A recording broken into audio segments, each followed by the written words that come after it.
Kita masuk di segmen Kompas Bisnis Saudara bersama saya Bremana Tenaya. Habis angka kemiskinan dan pertumbuhan ekonomi, terbitlah gebrakan baru Presiden Prabowo Subianto. Meski banyak program besar seperti MBG sampai sekolah rakyat, APBN 2 tahun ke depan ditekadkan tanpa defisit. Presiden Prabowo Subianto ambisius menekan defisit anggaran pendapatan belanja negara atau APBN hingga mencapai titik nol di tahun 2027 atau 2028. Dalam pidato penyampaian nota keuangan RAPBN 2026, Prabowo bilang pemerintah akan terus melaksanakan efisiensi belanja negara sehingga ke depan defisit anggaran nol. Defisit APBN dirancang 638,8 triliun rupiah atau 2,48% PDB. Ditopang pembiayaan yang prudent, inovatif, dan sustainable. Dan pemerintah yang saya pimpin berjanji di hadapan majelis ini, kami akan terus melaksanakan efisiensi sehingga defisit ini kita ingin tekankan sekecil mungkin. Dan adalah harapan saya, adalah cita-cita saya untuk suatu saat, apakah dalam 2027 atau 2028, saya ingin berdiri di depan majelis ini, di podium ini, untuk menyampaikan bahwa kita berhasil punya APBN yang tidak ada defisitnya sama sekali. Sebelumnya, Presiden Prabowo Subianto menargetkan belanja negara 3.786,5 triliun rupiah dan pendapatan negara sebesar 3.147,7 triliun rupiah. Sumber utama pendapatan negara sendiri akan berasal dari penerimaan pajak yang ditargetkan sebesar 2.357,7 triliun rupiah. Target ini naik 13,5% dari penerimaan pajak tahun 2025. Sehingga target APBN 2026 memproyeksikan defisit sebesar 638,8 triliun rupiah atau 2,48% terhadap produk domestik bruto atau PDB. Sementara Menteri Keuangan Sri Mulyani merespon target defisit anggaran Prabowo yang setara dengan 2,48% dari PDB. Sri Mulyani bilang ini akan ditekankan pada perencanaan fiskal mendatang yang lebih efisien. 2026 akan defisit 2,48% dari GDP. Ini adalah penurunan defisit kalau kita lihat dibandingkan tahun 2025 outlook yaitu 2,78. Tentu kita akan terus menjaga agar defisit itu dikelola dengan hati-hati. Rasio utang masih di 39,96, tidak ada perubahan dalam 3 tahun terakhir, dan kita akan menggunakan terutama sumber utang dalam negeri untuk menjaga keamanannya. Ada pembiayaan inovatif yang akan kita dorong, baik itu melalui Special Mission Vehicle maupun dengan bekerjasama BUMN termasuk dengan Danantara. Optimalisasi dan sinergi badan layanan umum itu juga sangat besar. Special Mission Vehicle, banyak BLU itu sebenarnya bisa berinvestasi cukup besar dan bisa menjadi alat untuk melakukan kegiatan pembangunan. Kami akan menggunakan sisa anggaran lebih atau SAL sebagai suatu vehicle untuk menciptakan fiscal buffer sehingga stabilisasi terutama pada saat market, terutama bond market kadang-kadang mengalami gejolak yang tidak ada dalam kontrol kita tapi terjadi karena situasi di Amerika atau statement atau kebijakan yang terjadi di luar tapi bisa mempengaruhi kondisi bond market kita. Kami juga akan terus meningkatkan akses pembiayaan investasi dan memperdalam pasar keuangan bonds dan mendorong pembiayaan inovatif. Pertanyaannya, akankah defisit anggaran dapat berkurang? Di sisi lain, belanja negara banyak diarahkan untuk program pemerintah mulai dari ketahanan pangan hingga program makan bergizi gratis yang naik anggarannya hingga capai 335 triliun rupiah. Vicky Kwen, Tim Liputan, Kompas TV, Jakarta. Menko Perekonomian Erlangga Hartarto meminta APBN tahun 2026 segera dieksekusi lebih awal agar akselerasi ekonomi dapat terlihat. Hal ini untuk memetakan segera proyeksi ekonomi ke depan. Gelontorkan di semester 1 sebesar 61 triliun, ini terbukti memberikan resiliensi daripada perekonomian nasional, dan tentunya stimulus ini akan dilanjutkan di semester 2. Kemudian deregulasi awal melalui revisi PP 28 oleh online single submission, Pak Rosan akan menjelaskan. Juga revisi Permendak yang dilakukan, dan ini akan terus dilakukan secara kontinu, dan ini menambah confidence dari para investor. Kemudian perbaikan daya saing baik untuk kerjasama perdagangan, investasi melalui IU-SEPA, kemudian juga dalam proses terkait dengan OECD. Nah, kemudian harapan berikut tentu APBN bisa dieksekusi lebih awal dibandingkan tahun 2025, hingga akselerasi ekonomi bisa lebih besar, dan Pak Presiden tadi berharap bahwa dan antara di semester 2 dan di tahun depan akan lebih terakselerasi. Selalu ada gebrakan makroekonomi di era Presiden Prabowo Subianto. Habis data kemiskinan yang turun dan pertumbuhan ekonomi yang naik meski banyak PHK, Presiden Prabowo punya tekad ambisius menghapus defisit APBN dalam 2 tahun. Perlu dicatat, ada program besar yang menyedot anggaran jumbo seperti makan bergizi gratis, sekolah rakyat, koperasi Desa Merah Putih, dan yang lainnya. Rasionalkah defisit anggaran bisa nol? Kami akan tanyakan langsung kepada Wakil Direktur Lembaga Penyelidikan Ekonomi dan Masyarakat, Fakultas Ekonomi dan Bisnis Universitas Indonesia, Jahen Fahrul Reski. Selamat pagi, Mas Jahen. Pagi, Mas Bremana. Selamat pagi. Ya, selamat pagi Mas Jahen. Ini kan Pak Prabowo kemarin bilang dalam pidatonya ya, kita punya mimpi gitu. Dalam tahun 2027, 2028 kita bisa punya target defisit kita tuh 0%. Emang mungkin, Mas? Iya, makasih Mas. Jadi yang namanya mimpi mungkin memang harus tinggi ya. Dan kalau kita lihat sebenarnya banyak negara lainnya di dunia ini yang mampu untuk mencapai defisit ataupun surplus sebenarnya. Tapi ada karakteristik yang cukup menarik tuh. Jadi contoh Norwegia. Norwegia itu mampu mencapai surplus sekitar 13-15% over GDP. Ada juga negara seperti Yunani, Portugal dan sebagainya. Tapi ataupun Swiss. Tapi ada kebijakan yang cukup clear yang terjadi di negara tersebut. Yang pertama misalnya Norway itu adalah penghasil ataupun pengekspor minyak. Jadi mereka mendapatkan penerimaan pajak yang cukup besar. Atau misalnya Portugal dan Yunani misalnya, karena dalam beberapa tahun terakhir mereka mengalami krisis sehingga harus disiplin. Nah pertanyaannya di Indonesia, apa yang akan dilakukan untuk bisa mencapai 0%? Dan yang terakhir juga, kenapa itu dibutuhkan? Karena memang by aturan kan kita dibiarkan ya, diperbolehkan untuk bisa mencapai defisit sampai 3% over GDP, dan selama misalnya penggunaan anggarannya itu untuk kegiatan-kegiatan yang produktif, saya rasa itu cukup visible. Nah, balik lagi ke pertanyaan di awal, apakah itu mungkin? Mungkin, tapi tentunya dengan berbagai macam prasyarat kebijakan yang harus cepat, karena kalau targetnya 2 tahun, berarti kan harus mulai melakukan reformasinya dari sekarang. Oke, berarti yang dilakukan harus apa nih Mas? Mungkinkah kita hanya ke efisiensi anggaran atau kita memperbanyak penerimaan negara? Karena utang kita juga nambah nih tahun 2026 sampai 781,86 triliun. Iya benar, jadi yang namanya kalau kita pribadi kan ketika pengen antara pendapatan dan pengeluaran itu sama, either 2 hal. Satu, pendapatannya dinaikin sesuai dengan pengeluaran, atau pengeluarannya dibuat sesuai dengan pendapatan kita. Nah, pemerintah itu pengen memilih hal yang sama karena kedua kebijakan tersebut akan punya implikasi yang sangat besar. Contoh, ketika kita misalnya ingin meningkatkan pendapatan, berarti effort dari pemerintah untuk collecting more revenue akan semakin besar. Sedangkan kita juga paham dari sisi perpajakan pemerintah punya problem yang cukup banyak ya. Di sisi yang lain, kalau memangnya kita pengen menghadapi budget yang surplus ya ataupun nol defisitnya, berarti pemerintah perlu menurunkan spending di banyak hal.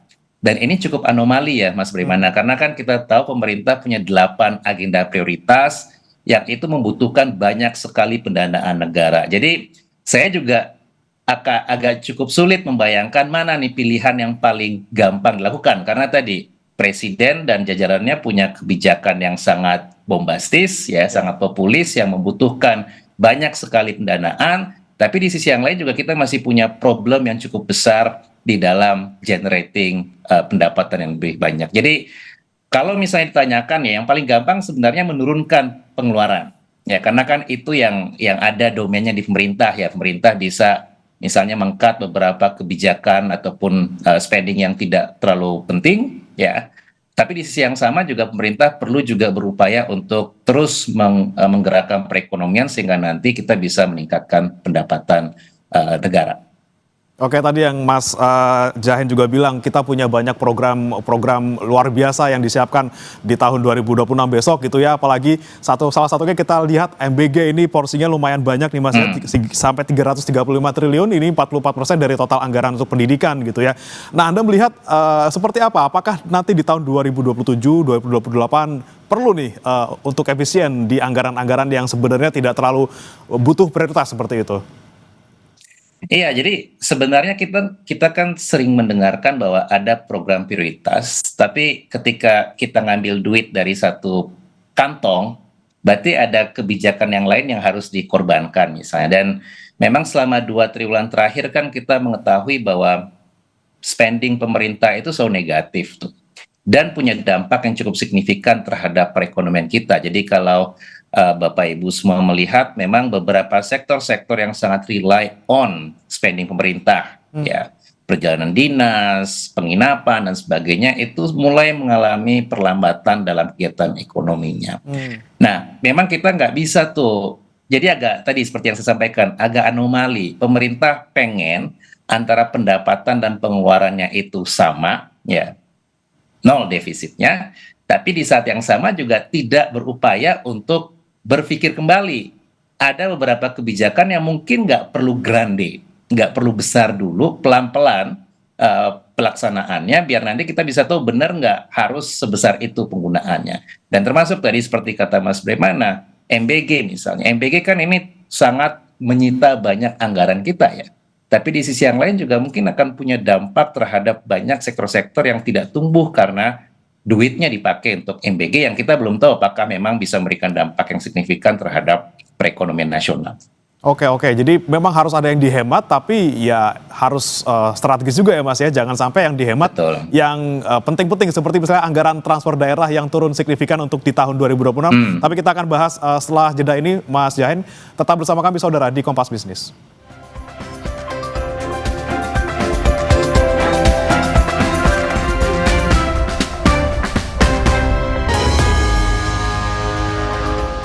Kembali di Kompas Bisnis bersama saya Bremana Atenaya, saudara, dan juga masih bersama kami melalui sambungan daring Mas Jahen Fahrul Reski, Wakil Direktur LPM FEB UI. Mas Jahen, kita lanjutkan lagi tadi ya, efisiensi kita harus pilih-pilih juga gitu ya, jangan sampai anggaran-anggaran yang penting justru dikorbankan. Karena nih kalau kita lihat di era APBN 2026, anggaran transfer daerah nih turunnya signifikan banget nih Mas ya, dari 919,9 jadi 650 triliun. Ini dampaknya gimana nih Mas kalau misalnya ujuk-ujuk daerah ditransfernya berkurang ya segini besarnya? Iya, ini akan jadi masalah sih nanti Mas Bremana, karena seperti yang kita paham kan hampir 60-70% dari pendapatan pemerintah daerah itu dari transfer dari pemerintah pusat.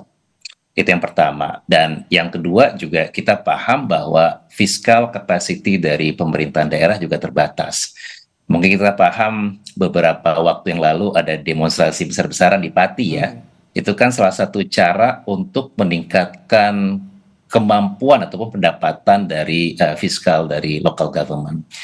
Nah, kalau misalnya ini terjadi, saya bisa membayangkan bahwa ada banyak daerah yang tidak punya kegiatan ekonomi sebaik daerah lainnya akan semakin tertinggal.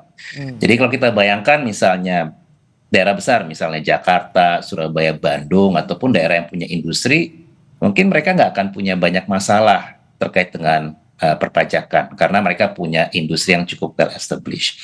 Tapi kalau kita bayangkan misalnya daerah 3T, daerah yang tidak punya kegiatan ekonomi yang cukup masif, once transfer ini berkurang, maka yang pertama mereka nggak akan bisa menghidupi ya kebutuhan daerah itu sendiri. Terus mereka dipaksa untuk mencari source yang lain. Dan pasti pilihannya seperti yang terjadi di Pati sekarang. Jadi PBB-nya dinaikin, terus juga mungkin pajak-pajak yang lain akan coba di squeeze lebih dalam sehingga nanti masyarakat yang akan merasakan dampak yang signifikan. Jadi saya bayangkan bahwa daerah akan semakin semakin ada yang tertinggal, ada yang semakin baik sehingga gap antara yang kaya dan yang miskin juga akan semakin besar nantinya. Dan ini perlu menjadi perhatian yang khusus dari pemerintah karena ide dasar dari transfer itu kan biar nggak ada ketimpangan ya. Pemerintah pusat bisa membantu agar daerah yang mungkin belum mampu untuk generate pendapatan lebih besar dibantu oleh transfer. Tapi once itu dipukul rata, dipotong semua, saya cukup concern dengan kebijakan yang akan diambil ini, Mas Primana. Takutnya ada efek domino ke depannya ya, Mas ya. Tapi Mas Jahen, kalau kita bicara soal defisit di tahun ini, kemudian rancangan defisit di tahun depan 2,48%. Kita lihat di tahun ini saja deh, Mas, kita sudah ada penghematan belanja nih katanya. Tapi justru defisitnya justru melebar. Ini berarti kurang efektif dong, Mas, kalau untuk penghematan belanja. Ya, berarti kan pengeluaran yang dilakukan lebih besar ketimbang yang dihemat gitu ya. Jadi ini memang menjadi salah satu problem yang masih terjadi dan kembali lagi ke yang kita diskusikan di awal tadi. Pemerintah punya kebijakan yang cukup besar ya. Tapi di saat yang sama juga pemerintah mungkin mencoba untuk realistis bahwa kita punya isu di dalam sistem pendapatan penerimaan negara. Nah, kalau misalnya ini terjadi, saya rasa akan sangat memberikan beban yang signifikan bagi fiscal posture kita. Dan tadi, kalau misalnya pemerintah sadar bahwa ini tidak terlalu mudah, mungkin perlu coba dievaluasi beberapa kebijakan yang tadi terlalu besar untuk saat ini dan kita memang memiliki ruang fiskal yang masih terbatas. Ya walaupun di 2026 kan targetnya 2,48 ya, itu kan menandakan pemerintah berupaya untuk menekan defisit, tetap ada problem yang akan menghantui kita nantinya ke depan. Oke, lagi-lagi evaluasi program yang butuh anggaran banyak gitu, Mas Jahen ya. Kemudian Mas Jahen, kalau kita cermati tahun ini kan ada saldo anggaran lebih atau SAL yang katanya dipakai untuk nutup defisit gitu ya. Nah, apakah ini bukankah berarti nanti artinya ada utang tidak produktif, padahal kita sudah capek-capek nih bayar bunga tinggi? Ya, sebenarnya kalau SAL itu digunakan untuk menutup defisit sih satu hal yang sering kali terjadi ya, Mas Primana. Jadi dari segi aturan, dari segi sejarah pun sebenarnya pemerintah bisa menggunakan SAL ini untuk tadi menekan defisit yang terjadi. Jadi ini pilihan yang sebenarnya saya rasa tidak apa-apa diambil ketimbang nanti pemerintah mengeluarkan semakin banyak surat utang karena cost of fund itu kan biaya yang harus dibayarkan oleh pemerintah untuk mengeluarkan surat utang itu semakin mahal ya.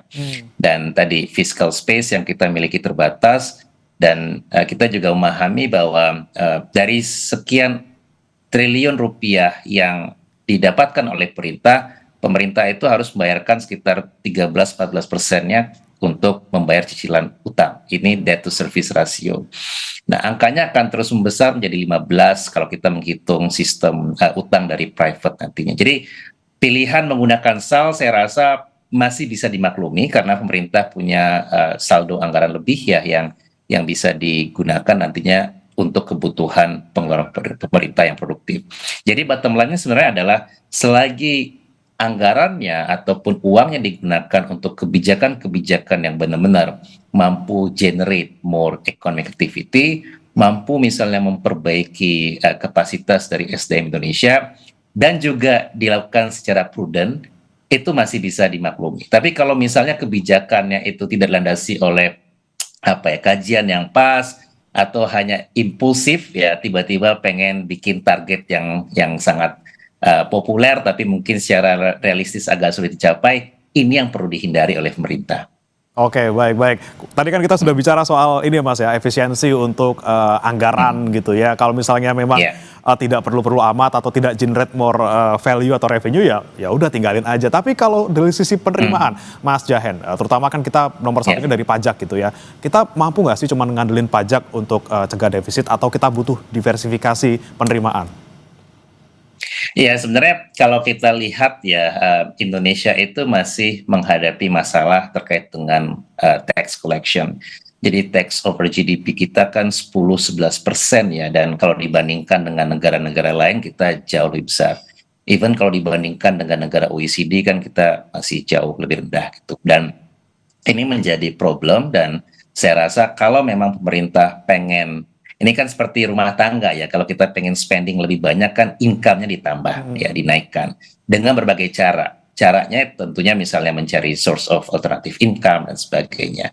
Nah, Indonesia itu masih punya problem tax base. Lagi-lagi masalah siapa sih yang masuk ke dalam sistem perpajakan, siapa yang comply dalam sistem perpajakan, dan kita punya isu di informality.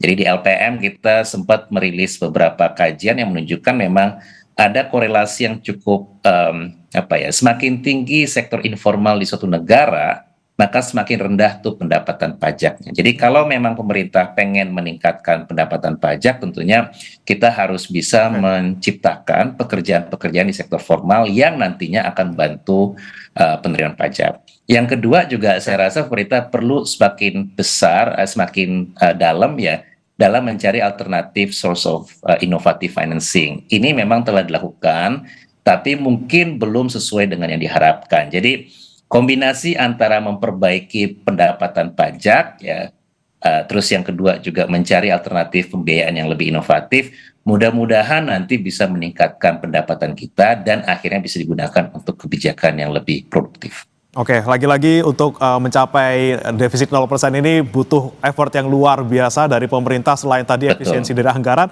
lagi-lagi pendapatan kita juga harus masuk dari sumber apapun ya, tidak hanya pajak tapi juga dari sumber-sumber lain. Terima kasih Mas Yahen Fahrul Reski, Wakil Direktur LPEM FPBU telah bergabung bersama kami di Kompas Bisnis. Selamat pagi Mas. Terima kasih Mas Primana, selamat pagi.